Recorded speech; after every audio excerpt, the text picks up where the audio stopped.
가마니에다가 한 서너 가마니 뭘 가져왔어요. 근데 그 다음에 보니까 그 사람이 직접 목을 잘란 거야, 인민군은. 강원도는 거의 수장입니다, 수장. 그래서 여기도 보면 그 구월리 인근 백사장이라고 하는 거 보니까 수장을 하기에는 너무 다급한 시간이면 인근 백사장이 그냥 그대로 묻었을 가능성. 철벽의 시체가 그냥 각 부랑마다 그냥 아주 그냥 쫙 깔렸어. 네. 비인격 그러니까 전부 이 철벽 밑에다 세워놓고 다 죽인 거야. 그래가지고 그냥 아주 일렬로 그냥. 그때 당시 그 시체를 보면 그때 그때 더웠잖아. 입하고 이 눈 있는 데는 전부 부대니까. 그걸 참 눈으로 볼 수 없었어. 강원도는 없었다. 이건 아니거든요. 거의 학살 규모는 비슷할 겁니다. 충북 대략 지금 8,000명 생각하고 있거든요. 강원도도 저는 비슷할 거라고 봅니다. 폭격을 해서 사람이 하루에 한 300명 죽고 그 어느 아이 하나가 굴속에 들어갔는데 아이 하나가 살았어요. 아군이 들어오면은 저쪽 자이구 패들 그걸 막 갖다 잡아 쳐놓고 또 인민군이 일로 나오면은 그다음에 아군 패들을 갖다가 또 막 잡아 쳐놓고 마당에 와서 아주 그 처참하게 칼로 찌르고 뭐 이렇게 해갖고 그때만 해도 마당이 경사인데 죽어가는 분들의 피가 아주 난자하게 흘러내렸다고 그래요. 여러 사람이 죽어놓으니까 저쪽에서도 이쪽에서도 피 나오는 굴굴거리는 소리가 사방에서 났고 사람 살이라는 소리도 처음에는 상당히 들렸답니다. 그런데 상당한 시간이 지나니까 그런 소리마저 없어졌답니다.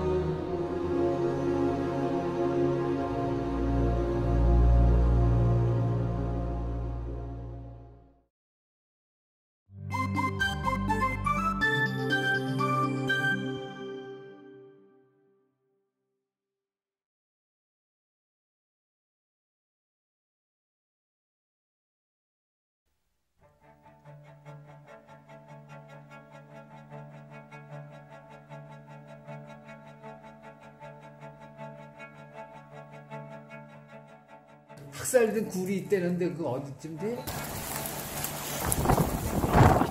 굴? 거기다 대고 죽였다고 거기. 여기 기차굴. 기차굴이죠? 여기 기차굴 여기 엄청나게. 지금도 있어요? 보여요? 어딘지 알려주실 수 있어요? 저 산 밑에 바로 저 산 밑에요.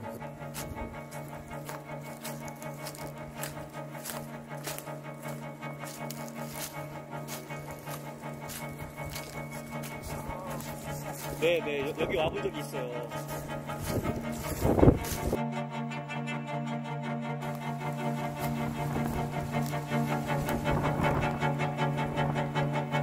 몇 개월 전부터 일반 주민들은 싣고 다니지 않고 군수품만 싣고 다니더라고. 설마 전쟁 나거니 생각이라는 건 조금 더 뭐했지. 네. 그래서 알고 보니까 간성에다가 인민군 갖다 주둔시켜 가지고 이 진무령으로 넘어가려고 지금 생각하니 네. 그렇게 인민군 아들 수송을 그렇게 했다고. 군대고 말이고 뭐 대포고. 인민군이야 뭐 여기서 전쟁할 때 계속 전쟁 연습인데 우리가 여기 있을 때는 지금 선사유적지 있죠. 네. 그 뒤에 있었어요. 그 뒤에 철도가 났기 때문에 원산저 여기 양양 연창리 있죠. 거기가 종착역에 그걸로 이 전쟁 물자 싣고 밤낮 없이 싣고 갔는데.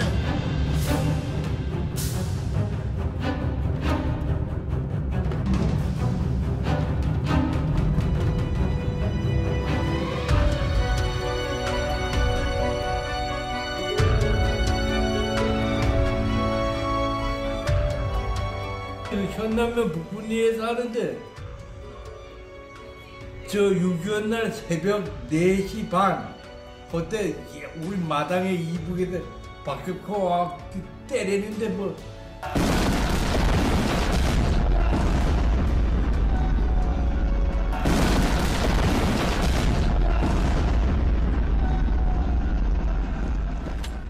우리는 비상이 걸려 나갔을 뿐 다른 건 모르잖아요. 자다가 나갔으니까. 그 나갔을 때 그때 3시경이었는데 이 낙하사 앞에 해안으로 인민군 1계단에 800명이 상륙했다. 그리고 내 말에가 대기 이런 거예요. 우린 총이 없으니까 방법이 없잖아요. 전방 들어갔던 사람들이 그걸 나오니 포가 있었는가 뭐 아무것도 없잖아. 여기서는 없었다면 그 기단포 그 세대백이 있었거든 사단에. 여기서 뭐 미처 뭐 들어가 다 하는가? 그냥 내 새벽 4시에 내 달리니 그냥 이슬비가 계속 없어요. 그래서 이제 제가 그때 뭐니까 그 정선 근로로 대학에 가는데도 그냥 길이 얼마나 좁습니까? 그냥 거기서 쌓인 무너져가지고 말이지 전복했거든요. 그래서 거기서 부당돼가지고 뭐 21구 말이지. 8사단이 왜 이 산쪽 쪽으로 부대 안 하고 왜 걸러갔느냐? 옥계 그 근처에 임원군들이 소수 많지는 않지만 소수 상륙해가지고 통로가 막혔다는 얘기야. 그래서 작전상 이 대관령으로 이제 후퇴하게 됐어요.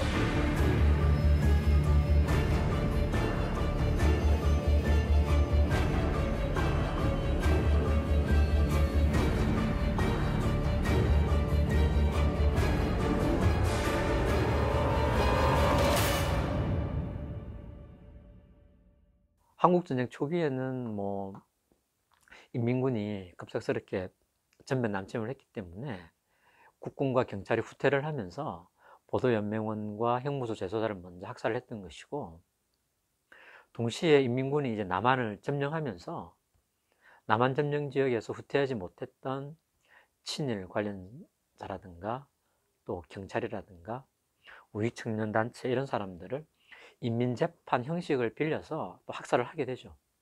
낙동강 방어선이 구축된 상태에서 고 인민군 미점령 지역에서 이승만 정부가 남한의 보도연맹원 또 제2수도였던 부산 지역에 좌익 세력들을 발본하면서 학살을 하게 되고,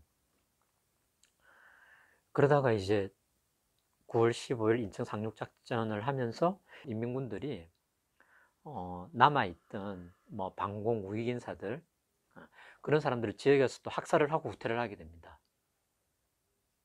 그것과 동시에 남한은 또 수복을 하게 되는 거잖아요. 수복을 하게 되니까 인민군 점령 지역에서 일종의 부역 행위를 한 사람들, 부역자를 색출한다는 명분으로 또 학살을 하게 되는 거죠. 그러면 총 쏜 사람이 있을 텐데, 가해자가 있을 텐데 나 가해자입니다 라고 나오는 사람이 거의 없죠.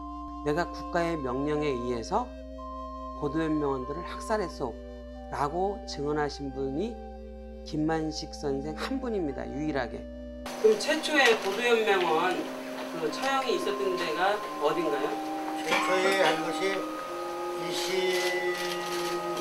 28일 날 강원도 금성, 금성에서 처음을 시작했어요.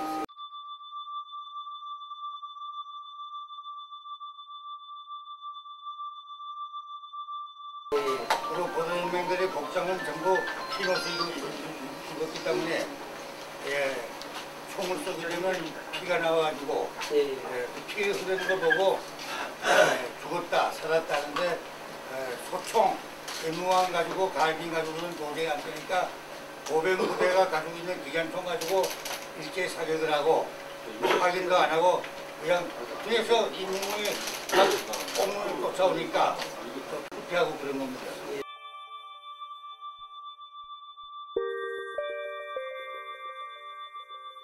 경찰서에서 자수하거나 모집하고 축복한 보도연맹을 우리 헌병대에다 인계하면 헌병대는 뭐 그 판결문이 있거나 뭐 서류가 있는 것이 아니고 몇 명, 뭐 어디 경찰서에서 몇 명, 어디서 몇 명 왔다면 숫자만 대충 세고 급하니까 그 산모탈이 왜냐면 원주 비행장 예. 그래서 집단으로 그냥 사격하고 도망치고 그런 긴박한 상황이.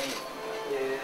그럼 선생님 그 횡성하고 원주에서는 선생님이 그 현장에 그 지휘 책임자이셨던 건가요? 김장의 그 원주하고 영성과 그 방면에서는 제가 책임자였습니다. 예.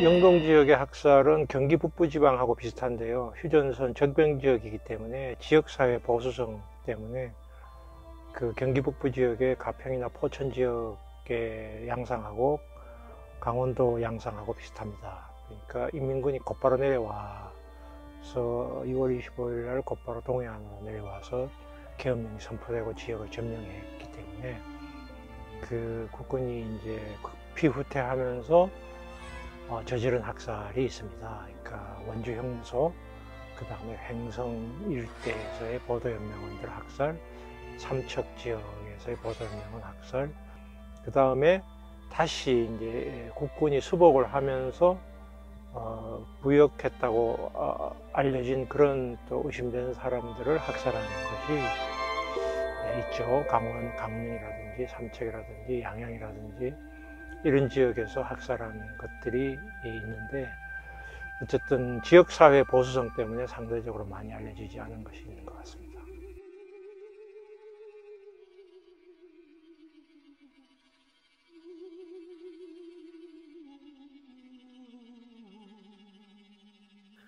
제가 고향은 이제 영동면 신왕리인데 신왕리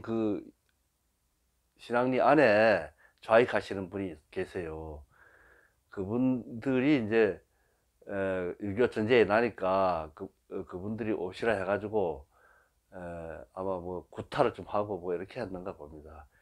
인민재판 해야 된다고 이제 그 대관령 넘어가셨다는데 북한으로 데리고 갔는지 아니면 도중에 어디 살해를 했는지 아니면 또 다른 의문으로는 그 혹시 미군 뭐 폭격에 의해가지고 다 같이 끌고 간 사람이나 끌려가는 사람 다 같이 이렇게 뭐 그 희생됐는지 그건 전혀 모릅니다.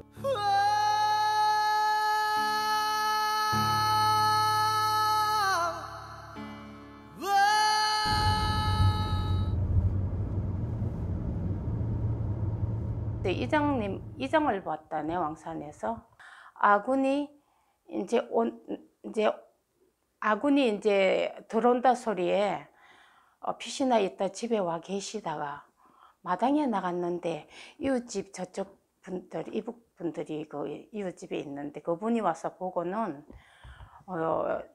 신고를 해가지고 왕산으로 붙잡혀 가셨다네요.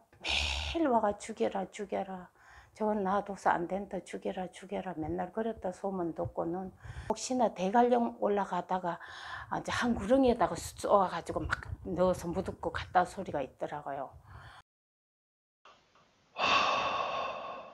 그래서 거기에 혹시나 돌아가셨나 하고 우리는 그러고 살았는데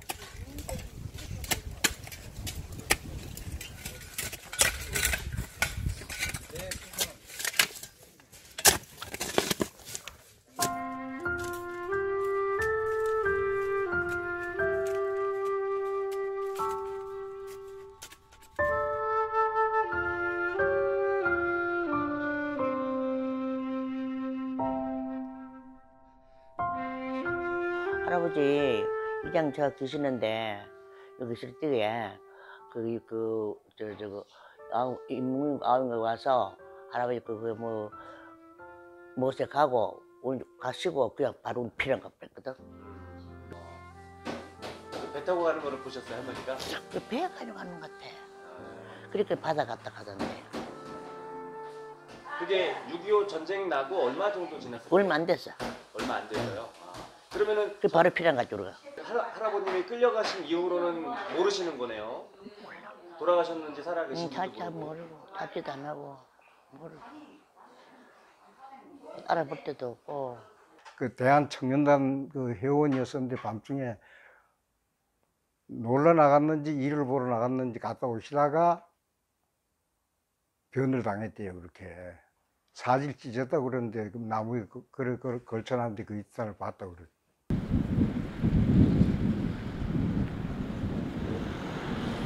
집안은 완전 쑥대 바치고 엄마도 그래가지고 돌아가시고 나중에 할아버지까지 이제 돌아가셨는데 사는 게 아니랬었죠. 너무너무 억울하지요. 뭐. 그러니 지방 간에도 서로 다니지도 않고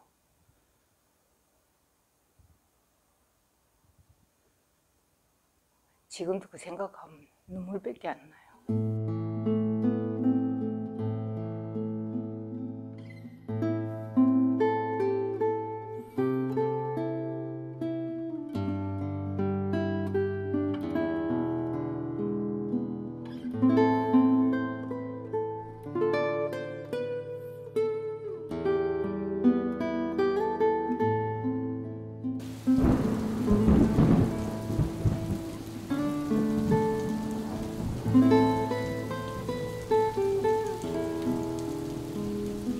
강릉경찰서, 삼척경찰서 또 이런 쪽에 이제 자료도 나왔었고요. 또 강릉, 영동 지역은 일부가 이제 전쟁 전에 38도선 이북 지역이었기 때문에 그 피해가 좀 더 컸다고 생각을 합니다. 무슨 얘기냐면 수복을 하게 되면서 이북 지역에 있었던 사람들을 자연스럽게 이제 적이었던 거죠. 민간인이라 하더라도 그 지역에 사는 것 자체가 북한 체제의 사람들이었고 북한 체제를 지지하는 사람들로 되었기 때문에 무작위로 이렇게 많이 죽이게 됐던 것이고, 전쟁 초기에는 보도연맹원들이 그 지역에서도 많이 죽었습니다. 그건 삼척경찰서 자료에 그렇게 이제 처리가 되었다라고 이미 밝혀져 있는 내용이고요. 그게 주문진 지나서 영진이에요, 영진. 거기에 나가는데 이 사람들이 지역도 잘 몰라, 이 사람들. 비행기를 내가 갈기는데 인명구가 못 찾아 죽이잖아. 피난민 나오는 막 들어 갈기니까 뭐 이 배 터던 여자가 자빠지고 아애는 뒤에서 죽는다고 울고 그 애는 죽었을 거야. 누가 피난 가야지 그거 봐줄 사람 누가 있어. 난 고기역은 아니지 뭐. 그거 하니까 어머니 배에 들어나왔다 들어갔다 아는 뒤에서 죽는다. 죽었지 뭐 며칠이지. 누가 봐줄 사람이 있어야지. 그래 3학년 때 지금 우리 지인 집자리가 저게 러시아 군들이 있었는데 뭐 비행기가 여기에 떴는데 러시아 군들이 그게 이남 비행기라고 총을 쐈대요. 그래서 그 비행기가 가대만 비행기 4대를 데리고 와서 그게 뭐 폭격기라나? 그걸 데리고 와서 우리 학교를 폭격을 했어. 우리 선생님들도 다 불이 타고 여기 이제 불 나면 불 끄라고 담고 해놨는데 우리 선생님도 거 빠져서 죽고, 근데 어떤 아들은 불이 붙어가지고 지금 저건네 구 농협 자리에 그 인민군대들 보건소 말하자면 그래 거길 가니 뭐 치료가 안 돼서 담가다 막한 그때 차가 없잖아요. 담가다 싣고 야양을 가다 죽고 뭐 가다 죽고 오다 죽고 뭐 다 뒤죽고 다 죽고는 1학년 2학년은 우리들 3학년만 살아 있었어요. 군복을 입은 막 그 사복이지. 집에서 입고 간 그대로. 그러면은 인민군 군복을 입은 사람 말고 그냥 민간인들한테도 그냥 막 다 쐈겠네요. 그렇죠. 막 쏴고 대고 그랬지. 그 우리가 거기서 이제 이래 볼 적에 그 가수에서 입장에서 이래 끝내다 보니 저쪽 산인데 도라면 통 이런 거 하나 쾅 떨고요. 그럼 떨구면 뒤에 비행기가 하나 쭉 내려오면 꽝 해버리면 그냥 전체 산이 불바다가 돼버려. 지금 거기서 사람 다 것이라 다 죽어버렸지. 그래서 일반 주민들도 많이 돌아가셨겠군요.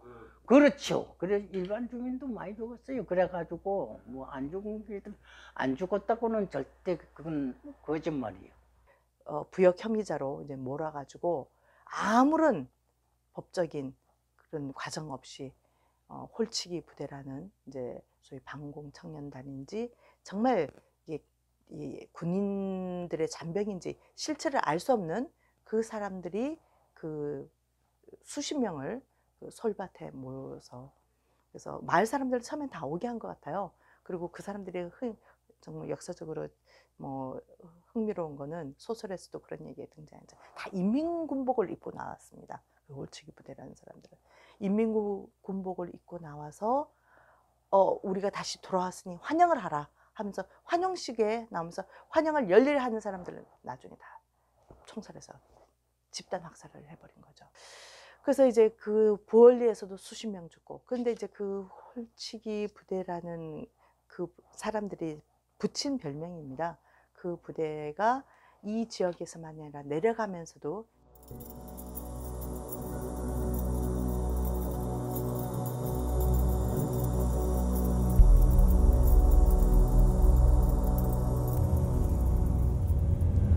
우리 그 한국군이 승리를 하고 기양한다 이렇게 내용을 알고서 마을 입구에다가 여기서 한참 내려가야 되거든요.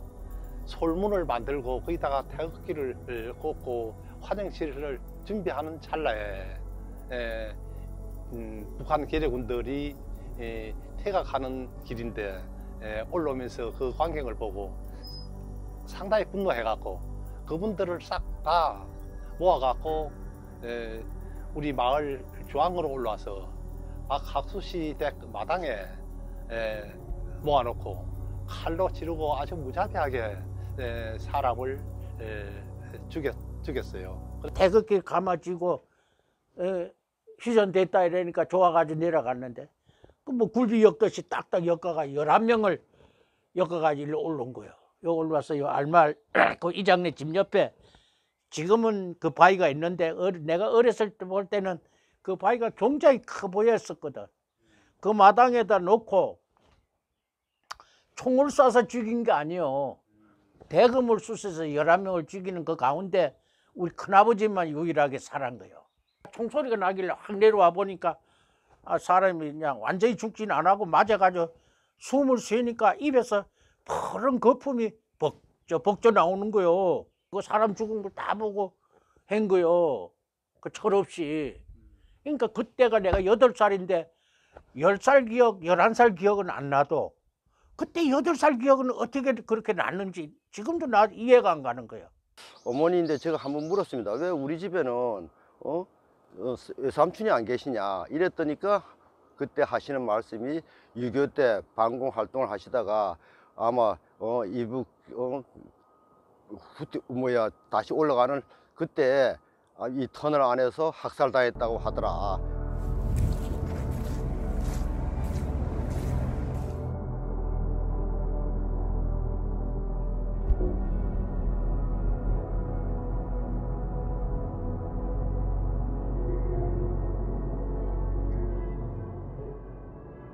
이 터널에서 그때 당시에 방공 청년을 이주한 젊은이들 이주를 한 100여 명의 인원을 직결시켜 가지고 인민군이 철수하면서 집단 사살을 한 것으로 얘기를 들었습니다.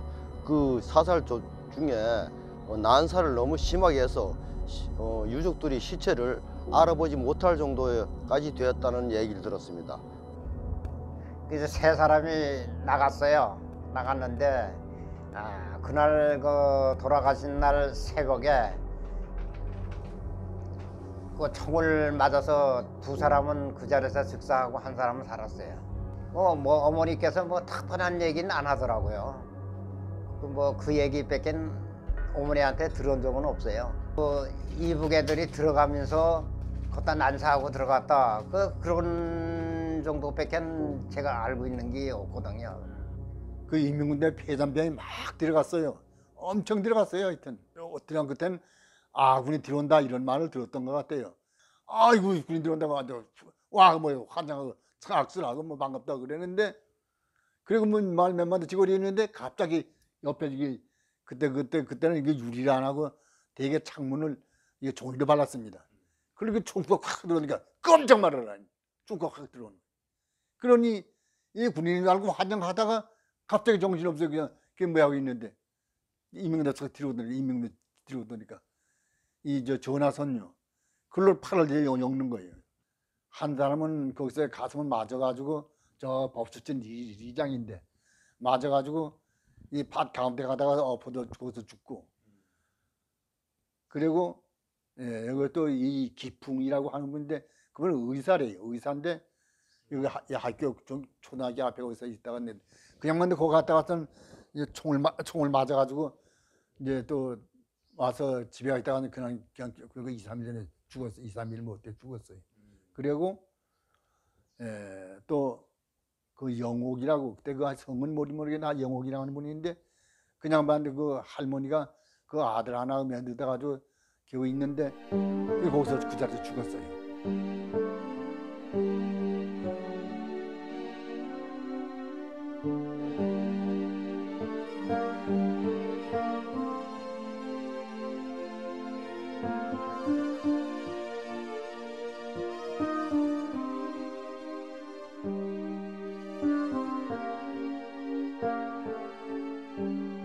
아마 쌀을 조금 몇 마리를 더 넣어서 그 사촌 형님한테 지키고 아마 부식은 어머니가 아니고 사천 쪽 나오다가 사천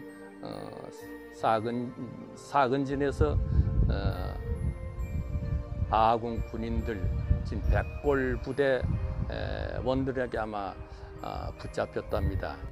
대반에 하신 말씀이 금천이도 거기에 같이 죽어 있다. 거기 가서 시체를 찾아야 된다. 너무 억울해서 뭔 얘기를 할 수가 없습니다. 이런 무모한 일이 어디 있겠습니까?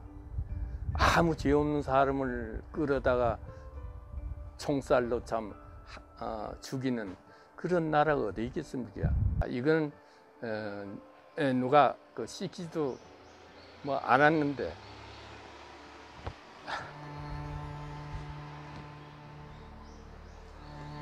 그런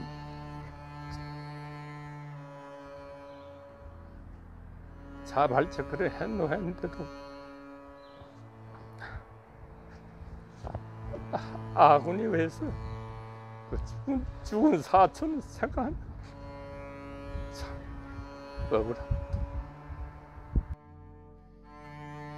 쫙 인력형대로 눕혀서 이렇게 탁 그래가지고 저기서 쏴서 그냥 묻은 거예요. 여기도 많이 묻었어요. 네, 많이 묻었어요. 그것도 전쟁 전에 그랬나요? 아, 그 전쟁 때. 전쟁 때요? 네, 전쟁 때. 전쟁 때 그럼 그건 누가 누굴 죽인 거예요? 군인들이 죽였죠. 국군이? 예, 국군이 붙잡았다. 그 지역 부역했던 분들? 아니고 국군이 인민군을 이제 뭐 사생이 어땠는지 붙었다 그때 막 죽였어요.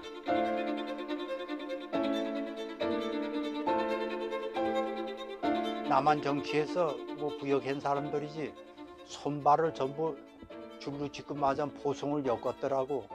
끌고 들어와서 어서 사고를 낸지 알아? 죽인지 알아? 저 호연대 앞에 저 탁구 아니다. 정구 치는 정구장 있잖아.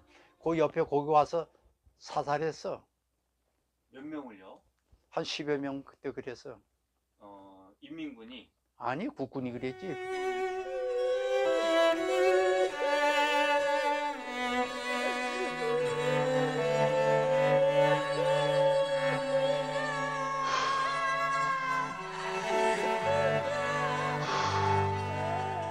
국군이 경찰이 그랬는지 하여간 지금 대한민국 소속의 사람들이 그런 거예요. 그러니까 인민군대가 나가서 한두 달이 있을 동안에 뭐 부역을 했는지 모르겠으나 우리들이 볼 때는 그래 끌고 들어와서 그렇게 그러니까 뭐 내용적으로는 뭐 조사를 해봐야 알겠지만 어떻게 되는지 몰라도 잘못 걸리면 죽는 거예요. 다 그냥 그렇게. 그건 언제쯤이었습니까? 그거는 뭐 아마 국군이 들어온 후에 했을 거예요. 북진하고 10월 1일 완전히 탈환하고 그런 사건이 있었어요. 많이 들었죠. 그 전에 그 아군이 올라와가지고 그 지방에서 그 뭐 여성동맹위원장이 뭐 이런 거 그 간부 이부 간부 맡아가지고 하는 사람들 붙들어가지고 가져 올라가다가 데리고 가기가 힘들고 하니까 그 봉우도 거기 데리고 올라가가지고 그 돌담이 있는 거기다 놓고서 그 옆에다 놓고서 전부 싸 죽였더니.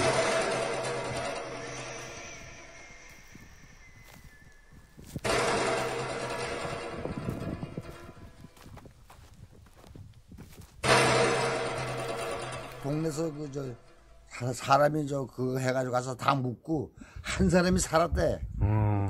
그 사람이 와서 그 여자가 그 여자인지 남자인지 몰라. 그 사람이 거기에 가서 다 싸 죽이고 지 혼자 살았다고. 길에서 그걸 알지 그 전에 모른단 말이야.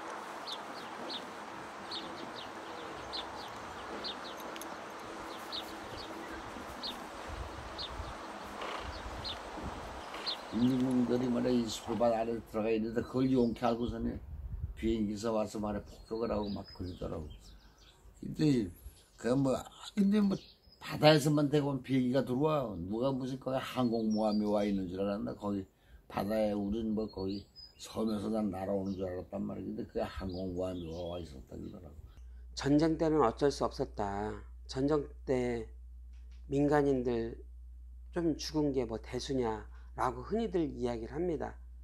하지만 대한민국은 법치국가입니다.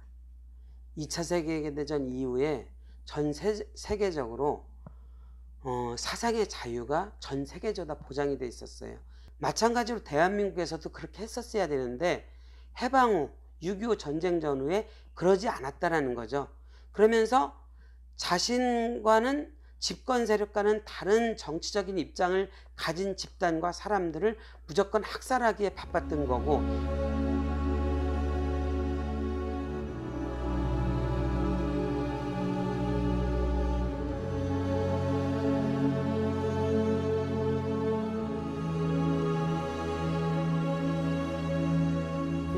민간인들은 포탄 날르고 식량 날르고 뭐 그 차는 물론 못 가지만 뭐 말도 못 가고 그러니까 다 등짐으로 전쟁하는데 져서 올리면 국군은 쏘고 그러니까 그 이제 부역하는 사람들이 거의 그만큼 됐고, 그러나 총알은 뭐 군인이나 뭐 민간이나 같이 받는 거예요.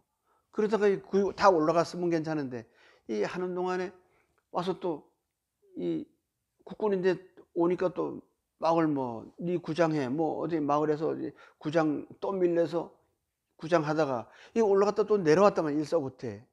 그러면서 이제 집을 내려가면서 싹 태웠어요. 50년 12월에 말에.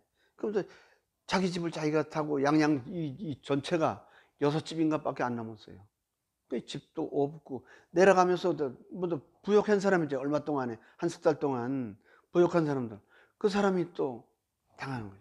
국군이 후퇴하면서 네. 후퇴하면서 인민군복을 입고 전부 나와라. 뭐 세포연장 처음 나와라 가지고 마을에 가서 그러니까 그게 전부 그 세포연장 불러내지. 네. 불러내가지고 전부 지금 여기 어디요 여기 원약국 그 앞에 거기다가 마놓고 총살식 있어. 아 그래요? 많이 돌아가서 많이 죽었지. 일렬로 세워놓고 쏘았는데 빈대도 살은 사람이 하나 있더라고요. 어느 분이시죠? 근데 그분 지금 여기 없을 거예요. 그 원장님이구나 그러나? 아니 저 아버지가 살았는데 이분 들어갔지. 그러니까 그렇게 총으로 죽인 거 살아났으니까 들어갔지 뭐. 국군이 또 들어오면 죽일까봐 들어갔지. 이제 아군들이 저기서 이제 후퇴해서 나오면 인민군대 행세를 하니까는 인민군대인 줄 알고 저기 원정리 사람들이 환영을 했지. 여가 이북다니까나. 그러니까 아군들이 쏴 죽이고 나갔지. 빨리라도 죽였겠지 뭐. 그래 아군들인데 죽었어 여기서 죽고.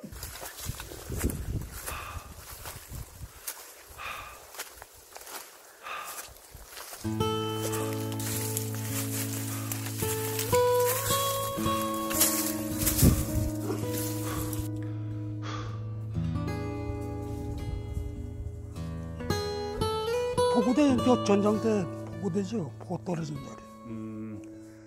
언제 떨어진 거예요? 그건 확실하게 모르죠. 언제 떨어졌는지. 한국정년 때 떨어진 네, 거래요? 그렇죠. 언제 아셨어요? 이걸로 산에 댕기다 보니까 알게 된 거죠. 이 주민들도 많이 알고 계신가요? 글쎄 모르겠어요. 그 전엔 뭐 여기 포가 많이 떨어졌다 그랬는데 모르죠. 여기 광산에 포가 많이 떨어졌다고 그러던가요? 아 여기 밑에 동네로. 폭격을 해요. 비행기가 폭탄을 이렇게 큰 거, 아주 폭탄이 이렇게 그거 총 끝에 마리처럼 생긴 게 저구통만 해가지고 이만 하여튼 너무 커요. 나 3배만 한 거를 비행기로 한 6개인지 5개인지 떨고니 야양광산에 아주 씨몰살이 되듯이 그 흙이 나한테 다 이렇게 뭉치고 요 눈하고 코하고 남겨놓고 요 전신을 다 파묻었어요. 그 흙이. 그러니까 우리 친정아버지가 생기를 안 그리고 이 두 손으로 가지고 이 손끝에서 피가 났댔어요. 아버지 양손에서. 그래 아버지 생각하면 지금도 눈물이 나잖아. 이 못난 딸을 그렇게 살코 놓고 돌아가셨잖아 아버지가.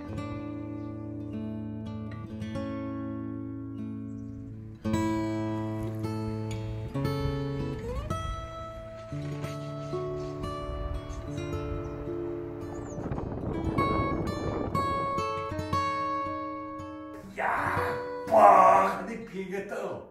어디 통천읍이 내려다 보여. 이렇게 보이는데 비행기 와서 크면 통을 기름통 떨구는 거요. 그거 떨구고 쪼그대 꼬랑 불이 나가 지랄하더니 소위탄이라는 게 소위탄. 삼촌이 딱 어디 우리 형 보고 뭐라 얘기하는 들으니까 돼지간에 돼지가 가시는 게 있으니까 뜯다 먹자 이렇게 하는 거요. 그걸 뜯어먹으러 가니까 우리 모으게 하니까 사람들이 금방 소문 나면 금방 내게 안 되니까 오기가 그 사람도 많으니 이게 모으게 하니까 다 숨어가니까 가버리니까 사람이 가시를 죽은 거예요. 돼지간에 들어가서. 하지만 당시에 이미 한국 정부나 북한 양 정부가 제네바 협약을 준수하겠다고 이미 전쟁 선포 이후 선언을 했어요.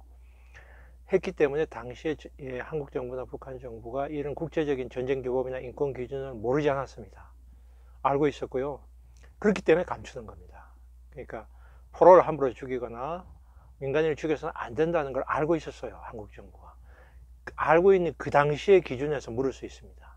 그러나 지금처럼의 엄격한 기준을 적용하기는 어렵겠죠.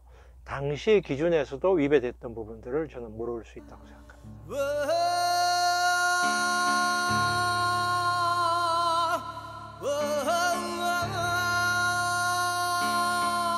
아직 국가나 정부에서 이거를 찾지 않고 그냥 묻어 나간다는 게 너무나 좀 억울했죠. 제가 이분들한테 비문도 세우고 추모제례도 올리고 그 넋을 다소나마 위로가 됐으면 하는 그런 마음뿐이죠. 그때 이렇게 가족들 여기서 바로 옆집 마당에서 다 돌아가셨는데 예. 그때 이 생각을 하면은 굉장히 막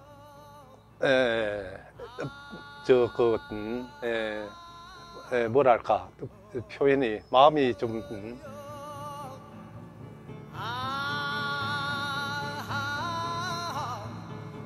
강원도 영동 지역은 다른 지역에 비해 과소하게 민간인 학살 피해 사례 그 신고나 어떤 접근의 어려움, 조사의 어려움들이 좀 있을 수 있다고 봅니다.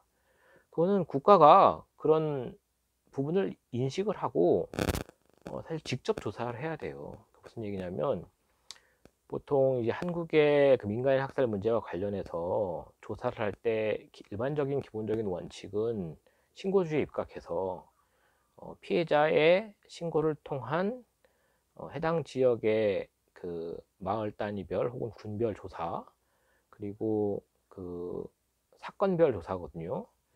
근데 그 전국적인 특성을 갖거나 거꾸로 지역적 특성이 너무 두드러지게 보이는 경우, 그래서 과소대표된다고 하면 저는 국가 직권 조사를 해야 된다고 봐요. 예. 그래서 사실들을 발굴해야 되는 문제인 거고, 피해자들을 발굴해야 되고, 피해자가 아니어도 목격자들을 찾아야 되는 거죠.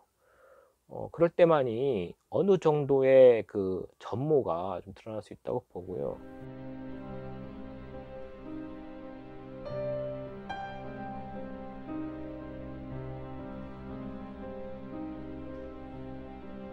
어, 1960년에 유족회가 만들어질 때 강원도 지역이 유일하게 유족회가 네. 없었다고 하셨는데요. 네네. 지금은 어떻습니까? 지금도 없습니다. 단 한 곳도 없습니다. 전국에서 유일한가요? 네, 유일합니다. 저도 이제 사실 좀 의구심이 많습니다. 지금 저희들도 한 100여 곳에 가까운 유족회가 지금 존재하고 있는데, 심지어 그 작은 이제 제주도 같은 데도 거의 10곳에 가까운 유족회들이 별도의 활동을 좀 하고 계신데 비해서 강원 지역은 지금 현실이 단 한 단체도 지금 없다는 거죠. 우리가 오늘날 종종 바깥에서 어떤 집회를 보면 종북이라든가 뭐 좌파 척결이다 이런 얘기가 나오잖아요.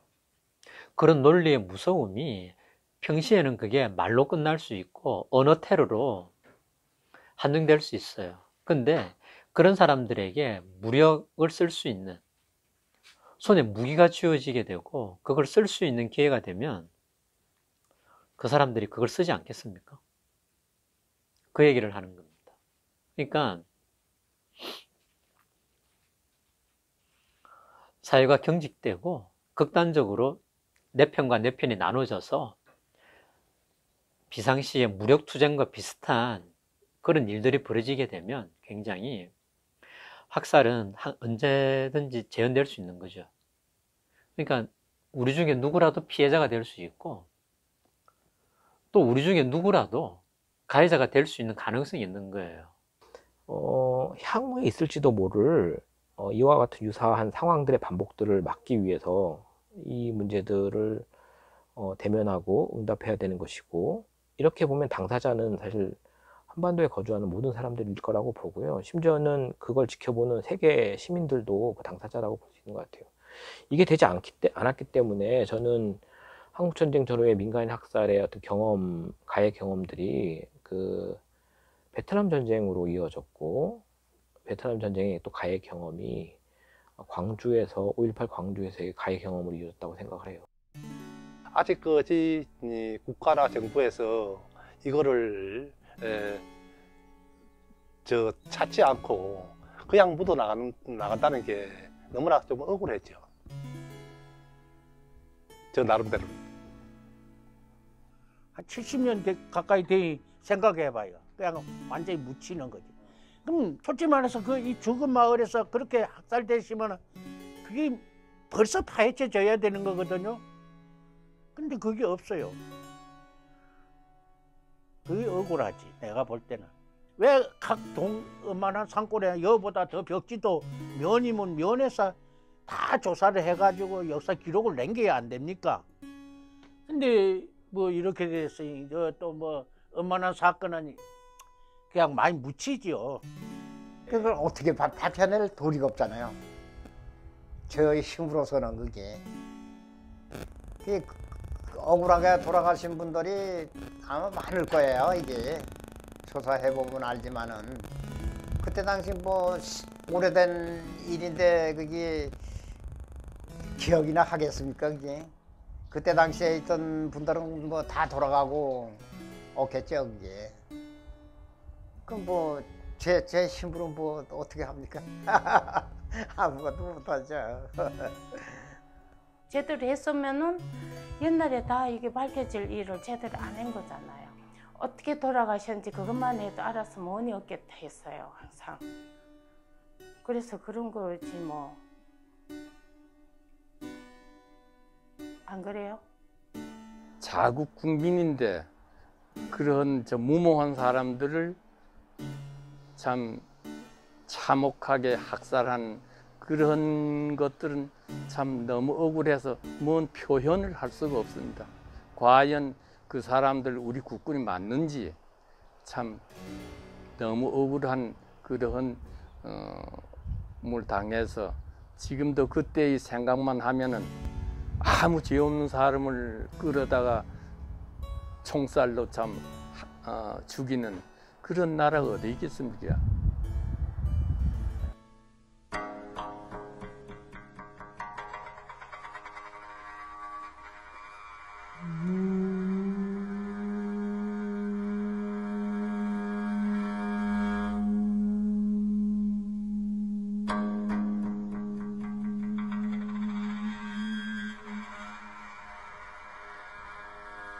Mm-hmm.